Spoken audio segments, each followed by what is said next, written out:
Welcome to Living Chassidus. Together, let's live the Chassidus we learn.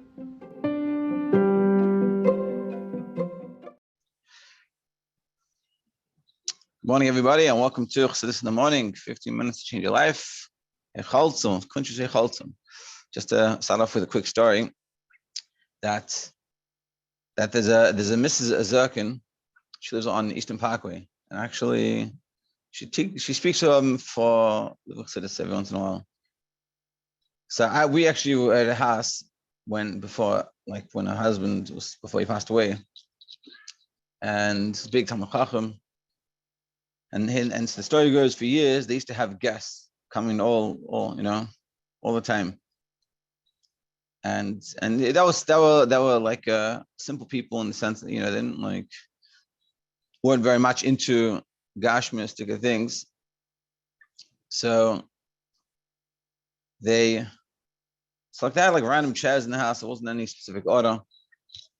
So one time, and they clearly didn't care about the aesthetics of it and stuff. But one time they saw someone met the husband in a furniture store buying a chair, and they were like, it was odd. Like, what is he doing buying a chair? And he was looking for a very specific chair. So basically, the story goes that one of the guests was a regular. She complained she had some back issues, and she needed like a specific chair. She wasn't telling them that they should buy the chair for her, but she was just talking about the specific chair. And in order to care for his guest and have the best time possible, I guess, so he went and bought the chair. Which is a beautiful idea of Yisrael. Even though he himself, he didn't care, but for them, he did. Okay. We're starting chapter 6, page 42 on the top. In the previous chapter, the Rebbe Rashab explained that there are two approaches to division. One that leads to strife and separation, and a second that makes possible a comprehensive state of unity. Yeah, it's one type of division that leads to unity, ultimately, and one that leads to total separation. He developed this concept further in the chapter that follows, introducing the fundamental theme of the Maimon. And this is, like I told before, this is the main point of the Maimon. The difference need not lead to division amongst people, and that a community can attain true oneness when each of its members develops his potential and simultaneously recognizes the need to bond with others. And I think this is sort of a very fundamental issue that needs to be addressed in Listening Crown Heights. That because people are different, it's not necessarily needs to be an issue. The differences used out in the right way, and realizing that even though I have my differences, I need the other person. We're all one family. We need to be connected. So then that can bring us together. And that's sort of, I think, the mistake that we think we're right and everyone else is wrong. And it can't be someone else's way. Whereas what we're saying here is that we can have all those differences, and that's fine, because ultimately we all need each other, and that can bring us much closer. Just like we talked about yesterday in the army, that if everyone wants to be the paratrooper and jump out of an airplane, but no one wants to be the pilot, no one wants to give them the food, and no one wants to organize their equipment, it's not going to work. Everyone has her distinct role that they have to give. And that's what we're going to discuss even more. So to clarify, and again, still it's talking about very Kabbalistic concepts, but yeah, whatever, I enjoy it. Not because I get stuck in the scholar aspect of it, but because that gives us a better understanding of the way God works. And more understanding the way God works, the more we can appreciate God in our lives and what he does. That's how I think you look at it. So to clarify, further, the concept of division, which brings about unity mentioned in the previous chapters, concealed within every entity is its antithesis. So this is a very interesting point we're saying here, that deep down within you, there's also the opposite.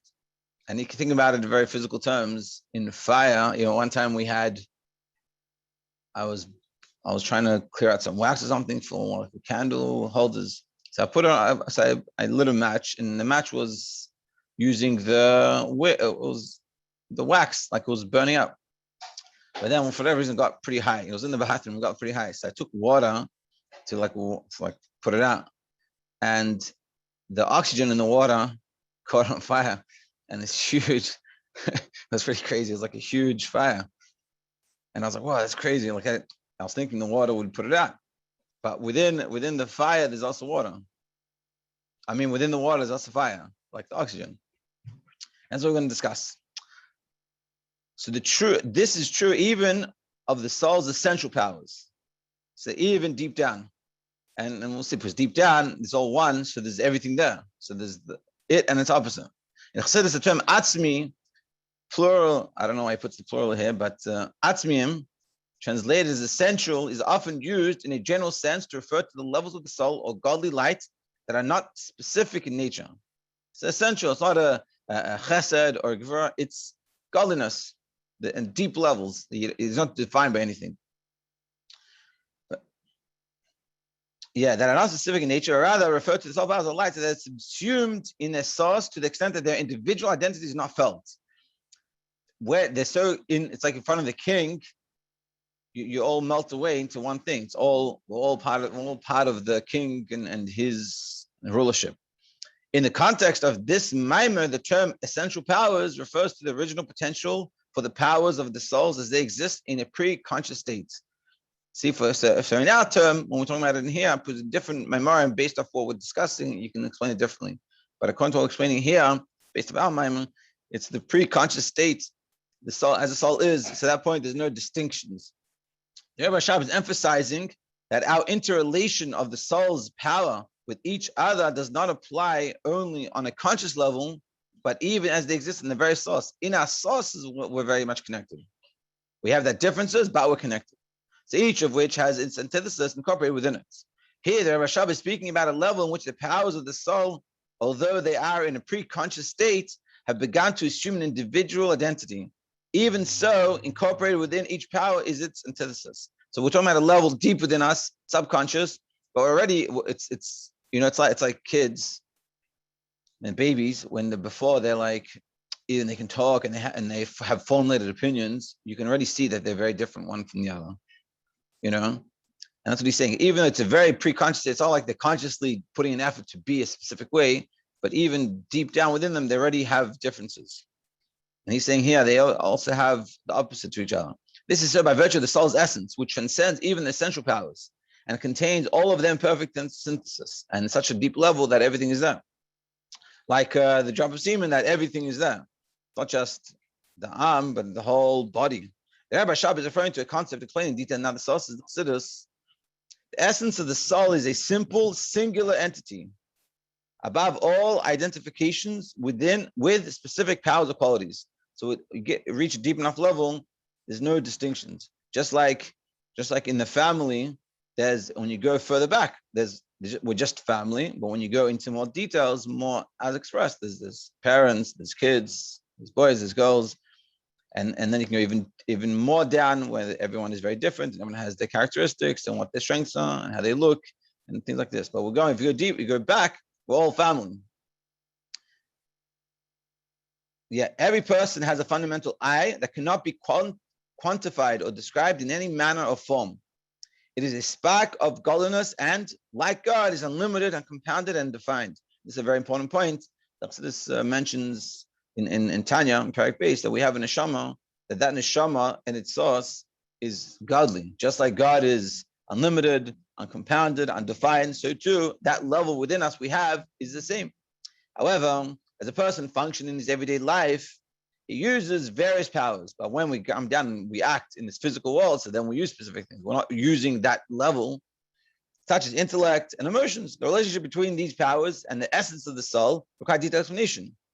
And we have to understand how these relate to each other. Because on the one hand, these powers are very different from the essence of the soul. How we express ourselves with our intellect and emotion is very different from the essence of a neshama, as it is unlimited and uncompounded. They have a specific identity and definition, each related to the function it performs. On the other hand, it cannot be said that their source is outside of the essence of the soul, but also on the same hand that this seichel, this intellect, this emotions are coming from the essence. So is it separated? Are we distinct or are we unlimited? Are we compounded or uncompounded? Are we defined or undefined? Because were that to be true, if they're two separate things, then it would be difficult to understand how they became implanted within the soul. How can you get from one from the other, from unlimited to limited. They're two separate things. It wouldn't make sense. So we're saying they're all connected. So how does it work? So accordingly, Chassidus explains that within the essence of the soul, there exist all the different potentials and powers that are latent, later revealed. So whatever's going to be revealed later is already there in potential. Indeed, the use of the term potential has to be clarified because a potential does in fact exist.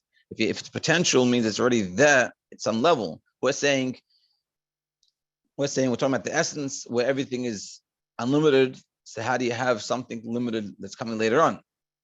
But we'll try to keep it simple. Though it has not become actual. So Chassidus explains this via the analogy of a fire within a coal. So how can we have on one hand the limitedness, on the other hand the unlimitedness? It's like a coal that has the potential for fire. Although the fire is not evident or visible, it exists as a separate entity distinct from the coal. So the coal has fire, but it doesn't have fire, because that's the analogy is not entirely an appropriate description for the manner of which our different powers exist in the essence of the soul. For the essence of the soul is, as stated above, utterly simple, uncompounded, and undefined. Where the power of the soul to exist with its essence and distinct potentials, it would be compounded entity. However, the fact that later the soul exhibits the powers compel us to say that they exist within its essence in a manner abstract and verified as the levels exist, as that level of existence is. So this is very complicated. This is coming from a famous Hashashik Dimu Ayin Base, which is probably the most deepest memoir. Essentially saying that to keep it simple, in our source, in the source of the neshama, as it is above, as it is unlimited, it has also somehow the potential to become distinct and have different intellects and emotions. So the essence of the soul transcends even the essential power contained within it. And ultimately, we're going to use this to understand within ourselves and the community and people around us how we can come together. So the essence of the soul transcends even the essential powers contained within it, and yet bears them all. So it transcends, but it has everything. The Rabbi Rashab uses the term bear to refer to the manner in which the essence of the soul contains the possibility. Heichaltzu is the term used in Chassidus for the different powers to later merge and to exist in the abstract and rarefied manner described above. So the Rabbi Rashab uses the word Heichaltzu, meaning has the potential, means the ability. And again, because we're having this discussion that in essence, if it's all simple and all undefined, then how do we have definition later that's so distinct? So within the essence of the soul, the power coalesces in total unity. It's as it is in its essence, all becomes one. For on that rung, no separate particular powers exist, not even in a state of essential powers, above the possibility of conscious expression. That you go deep enough that it's not even the state of essential powers, that as they are in the source, it's even above that. It's like a total oneness. Just like you look at like a drop of semen versus the baby, it's incomparable. As the powers emerge from the soul's essence in the initial preliminary state of emanation, the soul's powers cannot be said to exist as discernible entities. So can't even define them in distinct. I see the chachma, I see the chesed. You don't see anything. You see godliness. Nonetheless, in potential, they still exist as powers, as indicated by the term essential powers. But they still have, and this is a comment back and forth. It's oneness, but it's also like it's total unity, but it has in it everything that can come out, even the opposites. But at the same time, it's this unity. So even this cannot be said regarding the existence of the soul powers with the essence of the soul. As mentioned, it is inappropriate to speak of any distinct potential existing within the essence of the soul. But nevertheless, it is a logical imperative that the essence includes the possibility of all powers in the soul. And again, so on one hand, we're saying that doesn't make sense to say that there's all these distinctions at such a high level, but in the end of the day, you have to say that all distinctions exist, coming from there somehow. We'll finish up here. For all the powers do emanate from it. Thus, if they emanate from the essence of the soul, the very least a potential, abstract and rarefied as it may be, but they must exist within the essence. He's saying it must be there. And we'll continue tomorrow. But essentially, I guess the lesson that you can take away from this is that the distinctions and the differences that people have, it's coming from a very deep level. but we're all coming in the same house, we're all coming from the same place. We come from the same place, but we all also have these distinctions. So the distinction should never, that's a very important point, that it should never cause conflict. And I find like a problem nowadays, I'm talking about, let's say, politics, that, I think politics didn't change that much in essence. It just, the way we approach it and the way we discuss it has changed. And that's what we're saying, that essentially we're all together, we're all one. We come out, we express ourselves differently, we can have different opinions, but there's difference of opinions is not allowed to divide us.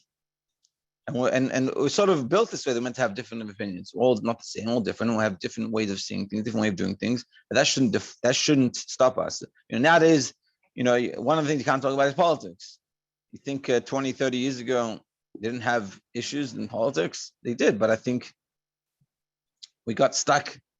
And what we have to realize is, back in our source, we're all one. We're all the same. And in that level, there's also potential for these distinctions that are going to be expressed later. And we don't have to get so caught up with it. And we shouldn't be very judgmental. To be continued tomorrow.